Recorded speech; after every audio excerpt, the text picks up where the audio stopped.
Yr wythnos yma ar Cledrau Coll, da ni'n teithio ar y tren o Afonwen, drwy gan Arfon i Fangor. A'r gangen a adeiladwyd i gysylltu trefi Llŷn ac Eifionydd a'r brif lein rhwng Caer a Chaergybi ym Mangor.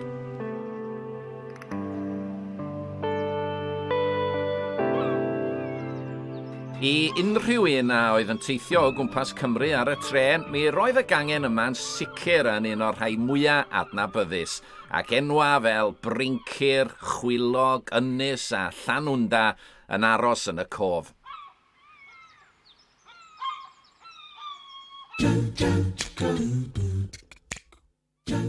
Fod sawl un yn edrach yn ôl yn hiraethus ar nifer o hen orsafoedd Cymru, i nifer ohono ni mae Afonwen mewn dosbarth a safle arbennig iawn. Mae lleoliad yr orsaf yn un o'r rhai mwyaf agored yng Nghymru, gyda'r gwyntoedd gorllewinol yn sgubo i mewn o'r môr. Fe roedd hi'n medru bod yn oer ar ddiwrnod o ha, a dyna un peth sydd ddim wedi newid.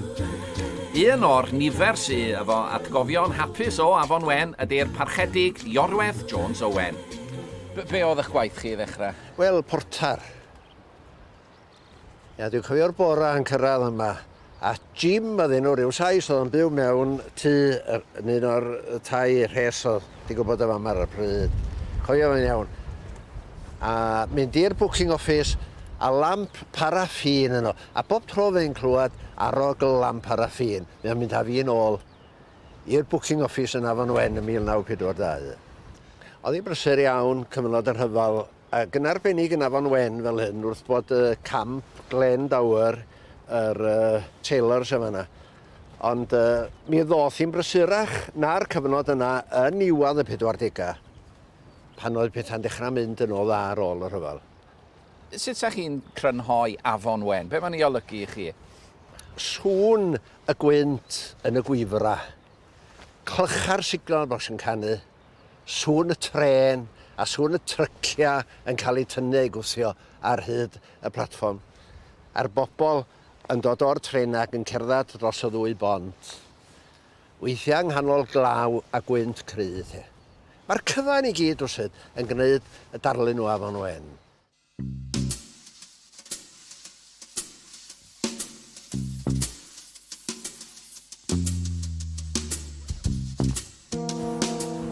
Wel, Gwyn, mae'r siwrna yma'n mynd â ni o fai Ceredigion i'r Fenai.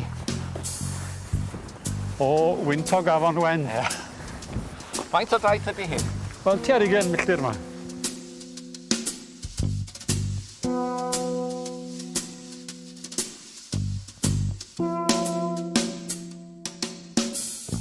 I'r gogledd o safle Afonwen, mae'r lein yn gadael yr arfordir ac yn troi i'r dde ar ei thaith i gyfeiriad Bangor, tra bod llinell y Cambrian i Bwllheli yn cario ni blaen ar y chwith.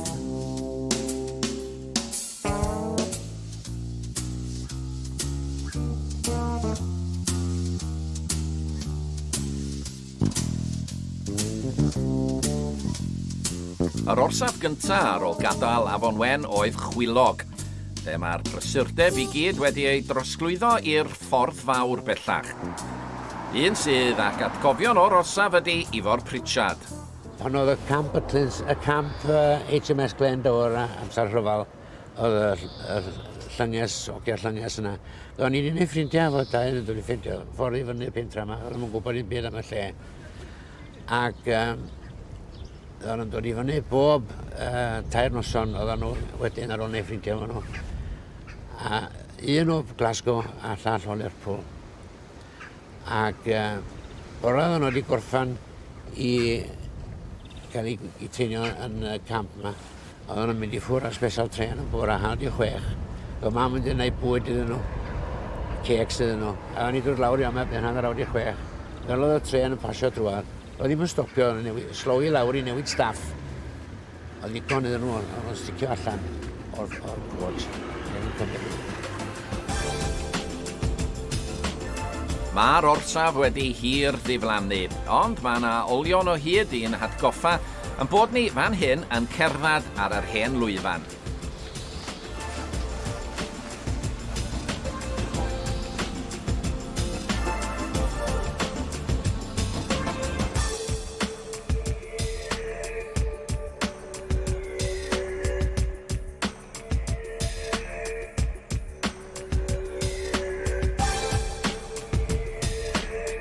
Ar fap, mae'n hawdd gweld llwybr yr hen rheilffordd, y bu'n anodd ar adegau i ddilyn y Cledrau Coll wrth gerdded.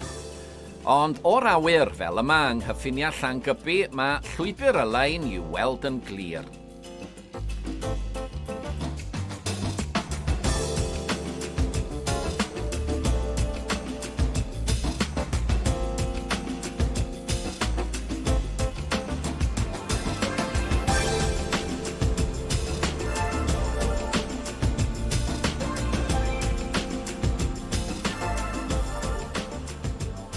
Wel, does na'm tren ar y Cledrau yma, ond mae yna garafan wedi parcio mewn lle peryglus iawn 20 mlynedd ar 20 yn ôl, dwi'n siŵr. Dydy ddim yn helpu'r tirwedd erbyn heddiw beth bynnag na di. Ond mae'r llwybr fan hyn yn glir iawn i weld. Pentwr y goed yma, da ni'n agosau yn siŵr ar safle gorsafach ynys. A heibio'r chwyn yma. A Japanese knotweed enwog. Ie, hollol.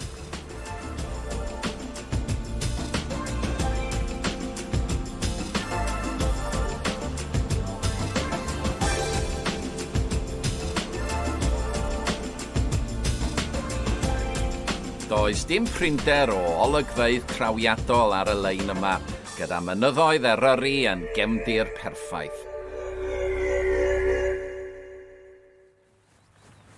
Mae hwn yn git bach diddorol i weld. O, hwnna fan hyn, yndi. Cwt ganger, fydda fo? Ie. Wel, platelets beth bynnag ynddo. A mewn cyflwr arbennig o hyn, yndi. Mae'n angyffredin achos bod nhw frics. Slippers yna fel arfer, a'r brics rownd y consum dda wneud lle tân. Ac o'n i'n trio meddwl, mae'n enwau am yr hesym o frics. Mae'n wedi gosod yn wahanol dyn. Mae'r brics glas yma. O, ie. Ti'n sylwi? Ie. Pob pedair hys. Mae trefn nhw wahanol. I fel bod nhw wedi mynd i'r holl draffer sy'n gwneud rhywbeth fel yna i ddirno rhyw gwt bach. Wedi cael to newydd? Ydy, mae. Yndi. Siwr bod y lle tân yn dal i fewn yna fo. Swn i'n syni dim.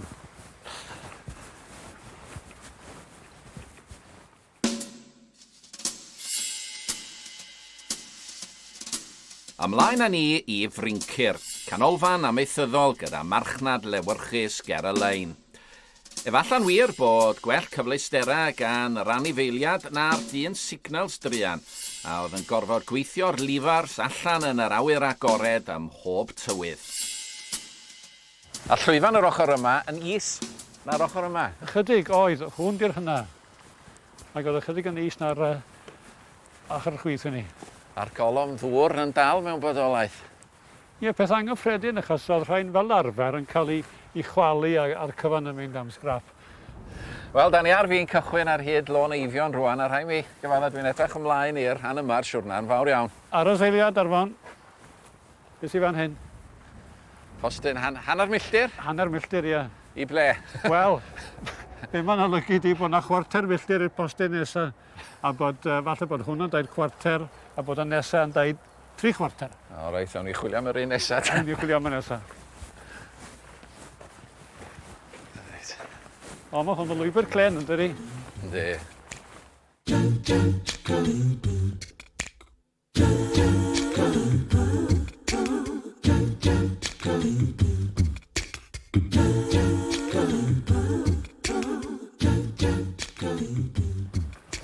A'n cerdded fan waith sychedig Arfon, beth ti'n feddwl? Ia, rhyw awgrym go bendant gan Gwyn i fod o angen paned o de. Tyban oedd yn gwybod fod trigolion presennol gorsaf pant glas yn cynnig lluniaeth i deithwyr sychedig. Wel, Gwyn, panad yn y pant. Paned yn pant glas. Siwr bod sawl un di sefyll ar y llwyfan yma'n disgwyl am y tren. A ddim wedi cael mantes o baned. Na, beth sydd tu ôl i ni? Wel, dwi'n credu mae rhyw stafell aros oedd hon. Stafell falle wedi cael ei chodi adeg yr hyfel yn ôl i ansawdd ei a'i phensarniaeth ei. A dim ond y cathod sy'n defnyddio i dyddiau yma? Wel, ie. Ble sy'n nesaf lawr y lein? Pen y groes, Arfon. Pen y groes amdani. Rhoi'm hanad i lawr o fanna. Dwi'm yn gwybod os fydd y gath yn dilyn i chwaith. Ti'n rhan o gwrs. Na, mae'r gath yn ddigon hapus hwnna, dwi'n meddwl. Mae'n aros am y tren nesaf.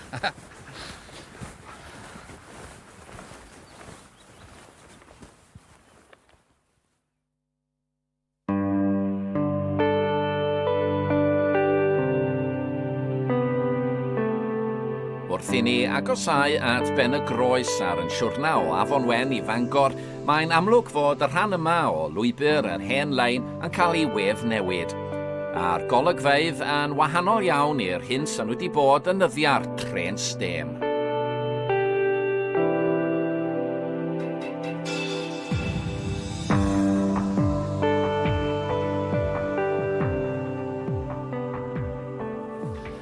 Pen y groes, a dydy'n braf gweld unwaith eto fod olion y llwyfan yn dal yma. Mae'r adeiladau di mynd, mae'r trac ydi mynd, ond o leia mae'r llwyfan yn dal i fodoli. Ydy, dros dro beth bynnag, ond mae'r gweithwyr yn sy'n gweithio ar y bont yma o'n blaen ni yn atgoffa ni bod y safle gyd yn mynd i newid mewn byr amser.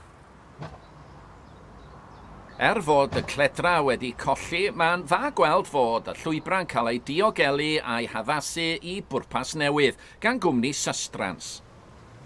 Be di Systrans, Richard? Elusen yw Systrans gyda'r 15 mlynedd o brofiad yn y gwaith o greu llwybrau beicio.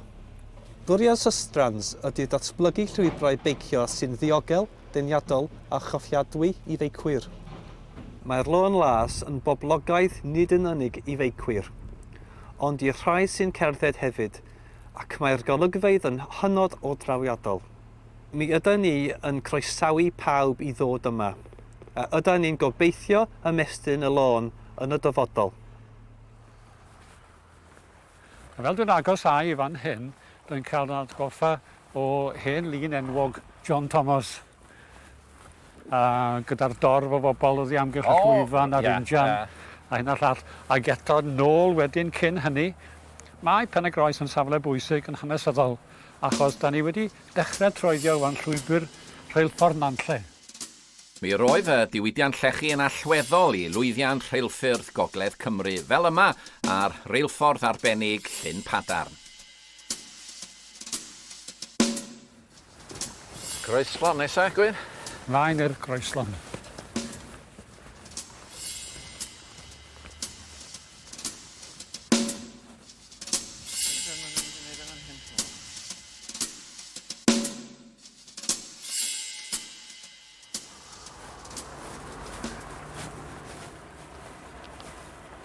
O Gwyn, un peth nodweddiadol am yr orsaf yma yn groeslon, wrth gwrs, di ffaith fod y stesion yn y pentre. Ydy, mae'n gyfleus iawn. Dim yr un peth ar gweddill. Yn aml iawn, mae'r orsaf yn gallu bod chydig bach o ffordd o'r pentref neu'r dref, ond yn gyfleus dros ben. Draf tu ôl i ti fan hyn, dwi'n gweld pist y giat yn dal i fodoli. Maen nhw fel rhyw gofgolof neu'r rheilffordd mewn ffordd. Maen nhw'n gadarn. Maen nhw'n gadarn. Maen nhw'n ddain o bren, ond hwnna o concrit hyd yn oed. Mae hwnna'n sylweddol, dydy? Sawl tren di pasio ffordd un, Gwyn. Oes. Hyd yn oed tren brenhinol. Oedd na? Oes, oes. Da ni wedi bod yn hynod o ffodus ar y rhan yma o'r daith fod cyflwr yr hen lwybr mor arbennig. Mae di gwneud y gwaith cerdded dipyn yn haws.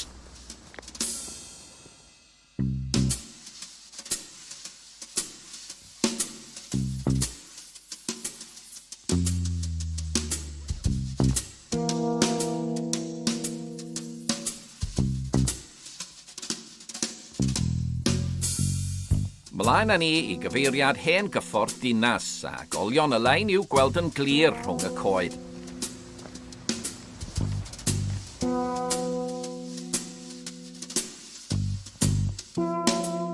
Fod y cledra llydan wedi diflannu, fe welwn yma fod cledra cul newydd sbon wedi ei gosod yn ei lle. Diolch i Rheilffordd Ucheldir Cymru. Ac o'r awyr mae'r cyfan yn edrach fel model.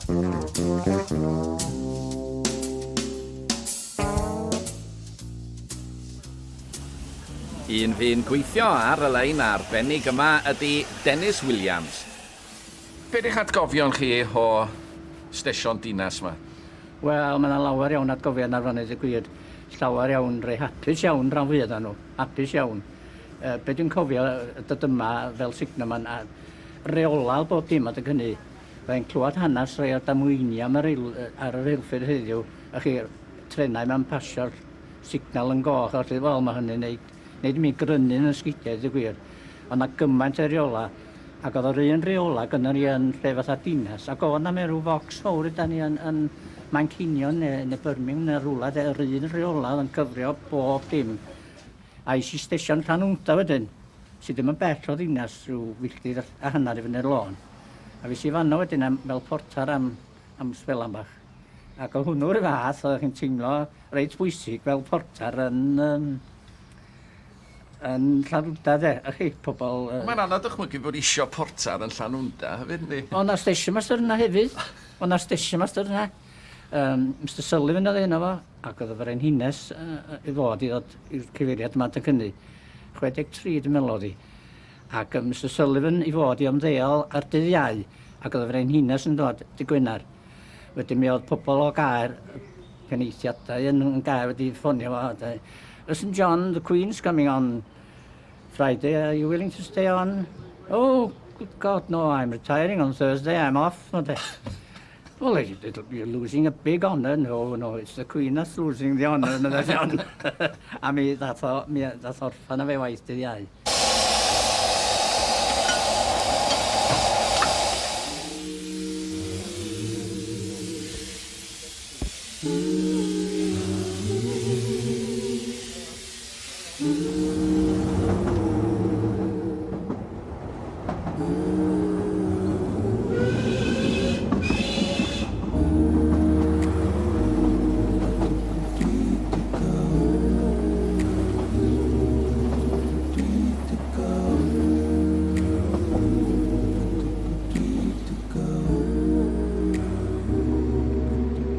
Mae'n braf meddwl fod yr olygfa adnabyddus yma o Gastell Caernarfon i'w gweld unwaith eto o ffenast tren. Diolch yn fawr rwan. Mae'r coaches yma. Braf yn bydde. Hon yn moethus, dydi? Seti meddwl yna. Third class oedden ni. Ie.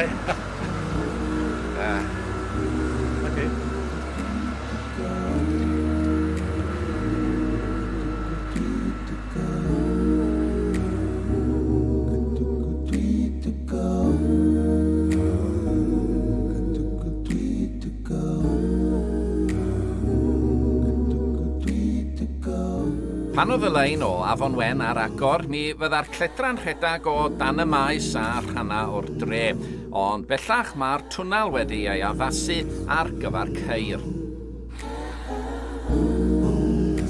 Bob math o nwydda, cannoedd o deithwyr, yn ei dydd mi roedd gorsaf Caernarfon yn hynod o brysur nes ei chau ym 1972.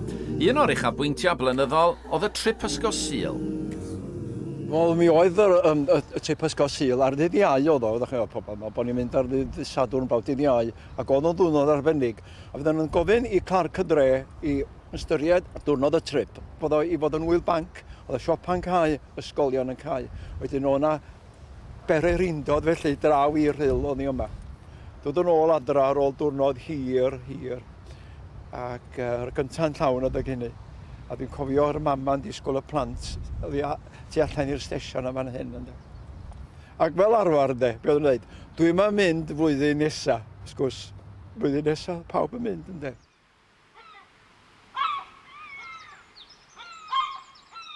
Pam geiwyd y lein ac ynysu Caernarfon mewn ffordd? O, dwi'n cytuno, achos mi roedd i'r lein yma o Fangor i lawr i Afonwen, oedd hi'n ddolen gydiol rhwng y gogledd a'r gorllewin.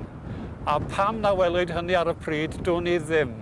Oedd yna bwysigrwydd lleol iddi hi, oedd y bobl lleol yn teithio, ond y drafnidiaeth arni hi'n barod rhwng y Gogledd Cymru a Butlins, Ger Pwllheli, oedd hi'n lain brysur ar y penwythnos, ond yn fwy fe gollwyd ar y cyfle i groi lain oedd i Gymru.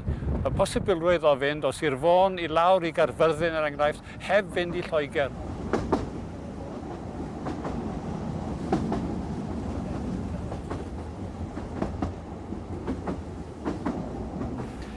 Wel, da ni'n gadael safle hen orsaf Caernarfon ar y ffordd i Griffiths Crossing, wedyn Porty Norwich. A mae'r cerrig fan hyn, mae'n arwydd o cad arbennig i'r rhain, yn does? Oes, hen erddi. A hwnna yn adrodd yn glir iawn, the old allotments. Fel oedd lot o'r gweithwyr yn cael rhyw ddarn o dir a tyfu llysiau ar ochr y lain. Yna lot o gystadlu brwd ar hyd y lain. A mae yna stori wych am gorsaf feistr David Johnson. Yn tyfu tatws yn Sir Feirionnydd, a'i foron yn Sir Aberteifi, a llysiau eraill yn Sir Drefaldwyn. Ac oedd wedi ennill lot o fai datws, Sharp Express. Ac oedd dyn gorsaf feistr Afonwen wedi hen flaeno ar y sŵn mae dod o David Junction. Ac oedd yn dweud, wel, dyna'r unig beth mae ddoth allan o David Junction ar amser. Gadael Caernarfon ar y ffordd i'r Felin Heli, i'r orsaf gau yn y 60au.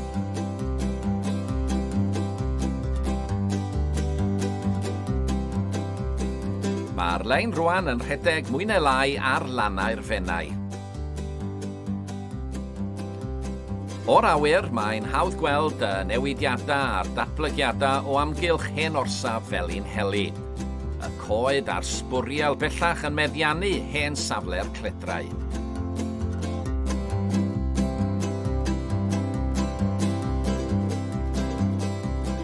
Trwy dwnnel y feinol ac allan i ola dydd, a ffont enwog Robert Stevenson, yma yn ei chyflwr gwreiddiol, a chyfle i gael sgwrs a chynyrwr. Oedd o gennon ni job yn Fangor, oedden ni gorau cnesu 4 coech yn y lŵp yn Fangor. A disgwyl i tren o Holyhead dod i fewn i Lundan. Wedyn oedden ni'n tynnu ymlaen a reid y coaches ar dop y tren o Holyhead. Wedyn be oedden ni'n neud, wedyn oedden ni'n cael amser i wneud becan a wy o bethau. Wedyn oedd yr ogla mynd dros y platfform i gyd oedd. Wedyn oedd pobl yn ddechrau ogleuo i gyd a difyr ofnadwy. Oedd. Wedyn oedd na rei os a'ch chi'n agor regulator y feddwl sa becan a wy di mynd drwy gorn bysa. O'r blast bysa. Oedd igon o sport ar-lein. Stesion Bangor diwedd yn taith ni ac mae'n atgofion ni o'r orsaf yma yn atgofion o stesion hynod o brysur. Mae yna bedair trac o hyd yma, ond mae di newid dipyn yn tydi. Ydy, mae wedi newid. Mi roedd i'n le eithriadol y brysur 11. Trenau lleol yn mynd i Llanberis, Bethesda, i Sir Fôn, i Afonwen, heblaw y trenau yr expresses oedd yn rhedeg trwodd o Gaergybi i Euston. Ac ar ddydd Sadwrn yn enwedig oedd hi'n brysur. Eithriadol. Dwi'n cofio tu ôl i ni'n fan hyn, yr hen sheds ac, cannoedd o drenau stem. Wel, oedd yn ymddangos bod yna gannoedd yna beth bynnag. Ia. Ond rhyw un tren diesel unit bach fel yna rwan ac yn y man sydd yma rwan.